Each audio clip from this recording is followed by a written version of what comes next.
दोस्तों आज का वीडियो किसी ईवी की रेंज, चार्जिंग स्पीड या किसी फीचर के बारे में नहीं है। आज मैं आपको एक कहानी सुनाने जा रहा हूँ, एक ऐसी कहानी जो एक नए ईवी ओनर से शुरू होती है, एक सीरियस एक्सीडेंट से गुजरती है और एंड होती है इंश्योरेंस आफ्टर सेल्स और सिस्टम के फेलियर पर। इस वीडियो का एक ही ऑब्जेक्टिव है, आपको अवेयर बनाना। कुछ महीने पहले एक कंटेंट क्रिएटर ने अपनी प्रीमियम इलेक्ट्रिक एसयूवी खरीदी। नाम था XUV 9e और रीजन उसका सिंपल था कि कार जो थी वो टेक लोडेड थी, सेफ्टी स्ट्रॉन्ग लग रही थी और ईवी होने की वजह से फ्यूचर रेडी ऑप्शन नजर आ रहा था। कार लेने के बाद इनिशियल एक्साइटमेंट बिल्कुल नॉर्मल थी। उसने फोटोज भी डाली, उसने सोशल मीडिया पोस्ट डाली और एक डिटेल्ड रिव्यू भी बनाया। लोगों ने रिव्यू को काफी पसंद किया और इम्पोर्टेंट बात यह थी कि गाड़ी जो थी वो ऑलमोस्ट ब्रांड न्यू कंडीशन में ही थी, लगभग 100 किलोमीटर के करीब प्रॉपर्ली ड्राइव हो चुकी थी। सब कुछ परफेक्ट चल रहा था। फिर एक दिन नॉर्मल ड्राइव के दौरान हिल रोड पर एक शार्प यू टर्न आया और एक गाड़ी रॉन्ग साइड से आ रही थी। बस उस एक सेकंड का रिएक्शन था, स्टीयरिंग थोड़ा सा एडजस्ट हुआ और ईवी जो है वो सीधा एक गड्ढे में जाकर गिर गई। एक्सीडेंट के बाद कार अपसाइड डाउन थी, एयरबैग डिप्लॉय हो चुके थे, ग्लास रूफ जो थी वो पूरी तरह टूट चुकी थी। यहाँ एक चीज तो बहुत अच्छे से क्लियर हो जाती है कि कार की सेफ्टी और इंजीनियरिंग ने अपना काम प्रॉपरली किया, लेकिन सिचुएशन और ज्यादा खतरनाक हो सकती थी क्योंकि पास में पानी था और कार इलेक्ट्रिक थी, लोकेशन की रिमोट थी और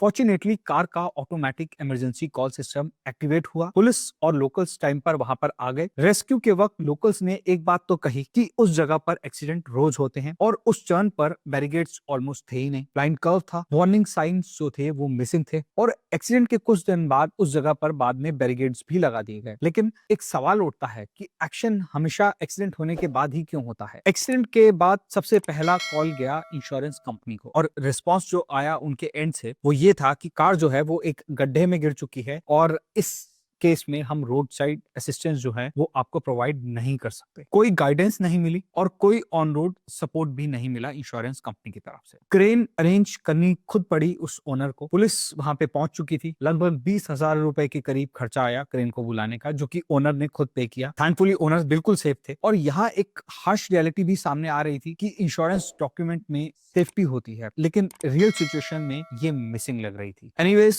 गाड़ी जो है वो वर्कशॉप पे गई इंस्पेक्शन के लिए और इंस्पेक्शन के बाद जो कार का जो डैमेज था, आप पिक्चर्स देख सकते हैं, वो काफी सीरियस था। मतलब ईवीज के कोर पार्ट जो है वो बुरी तरह इफेक्टेड हो चुके थे।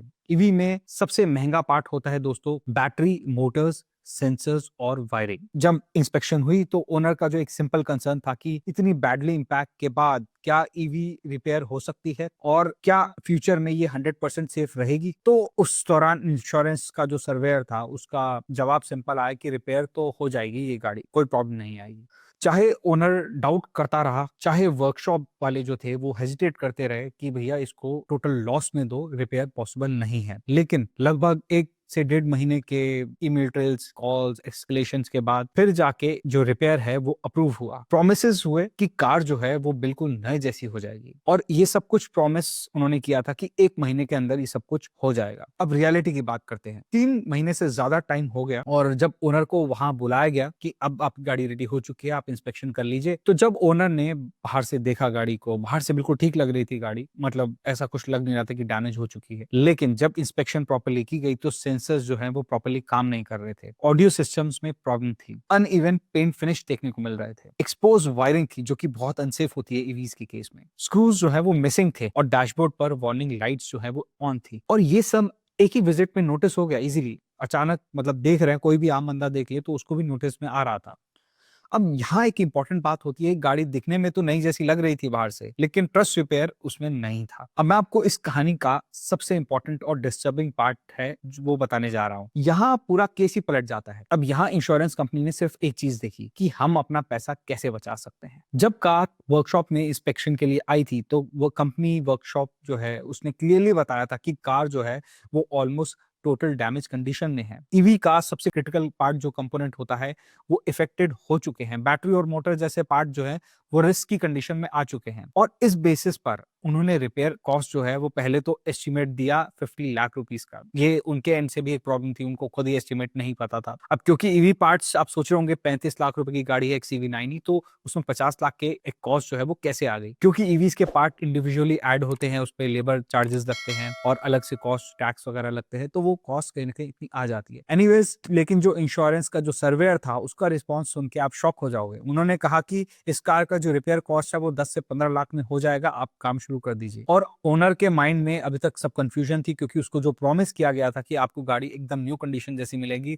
सब कुछ चेंज हो जाएगा, तो ही वाज फाइन, उसने भी ओके कर दिया। अब सवाल उठता है कि ये कैसे हो सकता है जब ईवी इतनी बुरी कंडीशन में डैमेज हो रखी है और कंपनी वाले मना कर रहे हैं इसको, टोटल लॉस में जब बोल रहे हैं कि इसे टोटल लॉस कर दिया जाए, गाड़ी को, ओनर को नई गाड़ी दे दी जाए। अब ये कैसे हुआ, किस लॉजिक से हुआ और किस एक्सपीरियंस के बेसिस पर इंश्योरेंस के सर्वेयर ने ये बोल दिया। अब ये इंश्योरेंस का पहला मेजर एक्सीडेंट केस था। सर्वेयर को ईवी सिस्टम के प्रैक्टिकल एक्सपीरियंस ही नहीं था, पहली चीज। फिर उसने कॉन्फिडेंटली बोल दिया कि रिपेयर तो हो जाएगी, और सबसे शॉकिंग बात दोस्तों, इंश्योरेंस के डॉक्यूमेंट जो थे उनपे कार का मॉडल ही गलत लिखा हुआ था। ईवी का नाम XEV9 ही था और डॉक्यूमेंट में XUV700 लिखा हुआ था। मतलब कि जिस कार की बात हो रही थी उसका बेसिक इंफॉर्मेशन जो है वो ही गलत था। अब इस गलत वर्क के बेसिस पर रिपेयर कॉस्ट जो है वो आर्टिफिशियली कम दिखाई गई, एक मान सकते हैं आप। और रीजन जो था वो सिंपल था कि अगर रिपेयर कॉस्ट की बात होती है तो वो लगभग 70 से 75% जो है IDV क्रॉस कर जाती है, अगर तो उस केस में टोटल लॉस में गाड़ी चली जाती है। और टोटल लॉस का जो मतलब होता है वो होता है इंश्योरेंस को पूरी गाड़ी जो है ऑन रोड वैल्यू वो कंपनी को देनी पड़ती, तो उनका डायरेक्ट लॉस ज्यादा होता उस केस में। इसीलिए अपनी कॉस्ट बचाने के चक्कर में कॉस्ट को 11 लाख रुपए पर लॉक कर दिया गया, चाहे रियल कॉस्ट कुछ भी हो,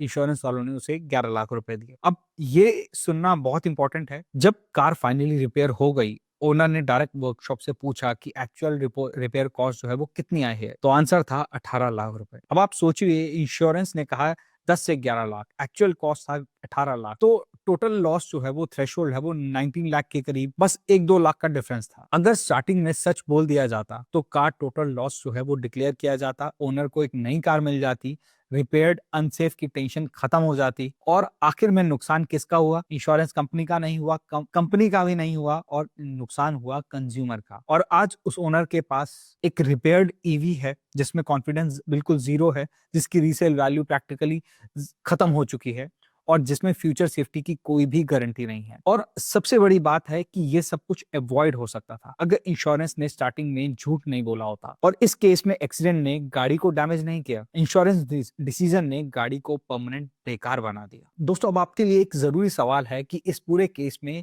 क्या होना चाहिए था, और अगर आप भगवान ना करे ऐसी सिचुएशन में फंस जाते हो और अपने आप को प्रोटेक्ट करने के लिए क्या करना चाहिए, उस पर आते हैं। जब एक डीप गड्ढे में गाड़ी गिर चुकी हो, बैटरी, मोटर, सेंसर सब कुछ इंपैक्ट हो चुका हो, वर्कशॉप खुद हेजिटेट कर रहा हो रिपेयर करने के लिए, तो कंज्यूमर सेफ्टी को प्रायोरिटी देनी चाहिए, ना कि कॉस्ट कटिंग को, पहली चीज। दूसरा, ईवीज में रिपेयर पॉसिबल है, बट रिपेयर जो है वो इस लेवल का रिपेयर सेफ नहीं माना जाता। और इंश्योरेंस का काम होता है रिस्क एक्सेस करना, सिर्फ बिल कम करना नहीं होता। ये एक ईवी का केस था, आइस कार का केस नहीं था। यहाँ चाहिए था ईवी ट्रेंड इंश्योरेंस सर्वेयर होने चाहिए थे, जो कि मिसिंग थे। बैटरी सेफ्टी असेसमेंट करना चाहिए था, नहीं हो पाया। पोस्ट इंपैक्ट ईवी सर्टिफिकेशन होना चाहिए था। मतलब गलत मॉडल लिख देना सिर्फ एक मिस्टेक नहीं होती, ये एक नेग्लिजेंस है। अगर repair cost actually realistically 18 lakh आ रही थी तो उसे आर्टिफिशियली 11 लाख रुपए दिखाना गलत था। टोटल लॉस थ्रेशोल्ड नंबर का गेम नहीं होता दोस्तों, ये कंज्यूमर प्रोटेक्शन रूल है। ऐसी रिपेयर्ड ईवी को बिना थर्ड पार्टी सेफ्टी चेक के, बिना बैटरी हेल्थ सर्टिफिकेशन के कंज्यूमर को देना एक्सेप्टेबल नहीं होना चाहिए था। आप कैसे अपना नुकसान होने से बचा सकते हो, अब उस पर बात कर लेते हैं। पॉलिसी लेने से पहले एक बात जरूर पूछो इंश्योरेंस कंपनी से कि टोटल लॉस एग्जैक्ट परसेंटेज कितना है, पहली चीज। बैटरी डैमेज का क्लॉज क्या है, अगर गाड़ी गड्ढे में गिरती है, फ्लड में जाती है, वाटर लॉगिंग केस कवर है या नहीं, और कौन कौन से एड ऑन्स लेने हैं वो क्लियर करो, पहली चीज। सर्वेयर जो है वो ईवी सर्टिफाइड होना चाहिए, ये अगर नहीं है तो आप उसको एक्सेप्ट मत करो। दोस्तों, सिर्फ प्रीमियम कम दिखाने से सबसे बड़ी गलती होती है। और अगर ईवी में बैटरी इन्वॉल्व हो, एयरबैग डिप्लॉय हो चुके हो, और कार जो है पूरी तरह पानी में सबमर्ज हो चुकी हो और रोल हो चुकी हो, टूट चुकी हो, तो रिटर्न सेफ्टी जस्टिफिकेशन मांगो। वर्बल एश्योरेंस के कोई वैल्यू नहीं होती। और हमेशा रिटर्न एस्टिमेट लो, पार्ट्स को जो है वो लेस करो और लेबर का ब्रेकअप चेक करो। अगर इंश्योरेंस फिगर आर्टिफिशियली लो लग रहे हैं तो ईमेल ट्रेल मेंटेन करो। और दोस्तों, यही आगे जाकर एक स्ट्रॉन्ग वेपन बन सकता है। और इस कहानी का पर्पस किसी ब्रांड को टारगेट करना नहीं था, ईवी अडॉप्शन का स्लो करना भी नहीं था। पर्पस सिर्फ एक ही था कि ईवी बायर को स्मार्ट बनाना। अगर आप इन्फॉर्म्ड हो तो सिस्टम आपको लाइटली नहीं ले सकता। और दोस्तों, अगर आप एक ईवी ओनर हो और आपका भी कुछ एक्सपीरियंस ऐसा कुछ रहा हो तो कमेंट्स में जरूर शेयर करो। अच्छा हो या बुरा हो, दोनों जरूरी हैं, क्योंकि अवेयरनेस से ही सिस्टम इंप्रूव होता है, और जब तक सिस्टम इंप्रूव नहीं होता तो इन्फॉर्म रहना ही सबसे बड़ी सेफ्टी होता है। तो मिलते हैं दोस्तों आपसे नेक्स्ट वीडियो में। तब तक के लिए drive safe and stay electric. Thank you.